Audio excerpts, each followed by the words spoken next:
मित्रांनो नमस्कार. प्रगतिशील शेतकरी आणि बाबासाहेब दाभाडे पिंपळकुटा यांच्याकडे आपण जाणून घेऊ नेमका हा आंबा कोणत्या व्हरायटीचा प्रजातीचा आहे. कारण आंबे तर भरपूर असते आणि नवीन पिढीला म्हणजे आमच्यासारख्याला त्याच्यामधली माहिती नाही आहे. आपण जाणून घेऊ. काका नमस्कार. नमस्कार. कोणत्या याचा आंबा आहे हा? जो आपला हापूस आंबा आहे जो आपण कोकणात म्हणजे देवगड आणि तिकडे पाहतो जो आंबा आहे तोच आंबा हा आंबा आहे. आपण या नुसत्या कलमा तिथून आणल्या आणि तयार घरी केल्या आपण.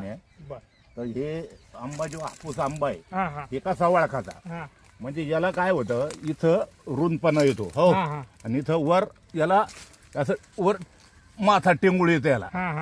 हो जो असा टेंगुळ असला आणि असा उतार एकूण असला आणि खाली असा रुंद असला असा उतारता थोडा खालून रुंद लागतो तो प्युअर हापूस. जो असा निमुळता राहतो हापूस तो हापूस नाही तो कमी दर्जाचा हापूस. जो आपला प्युअर हापूस आहे नंबर 1 हापूस तिथून आपण आणले.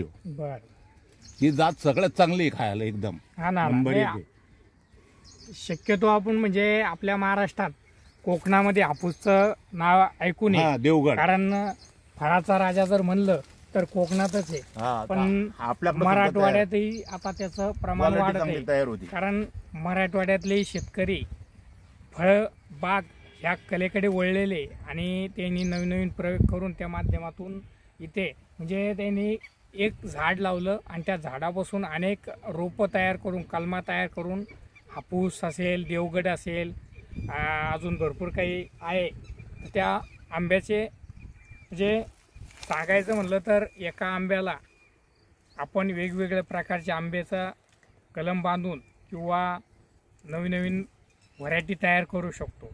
तर आमचे सर्व व्हिडिओ पहा तुम्ही. म्हणजे आम्ही शेतीविषयी आपल्यापर्यंत माहिती पोहोचवण्याचा प्रयत्न करतोय. जय हिंद जय महाराष्ट्र. धन्यवाद.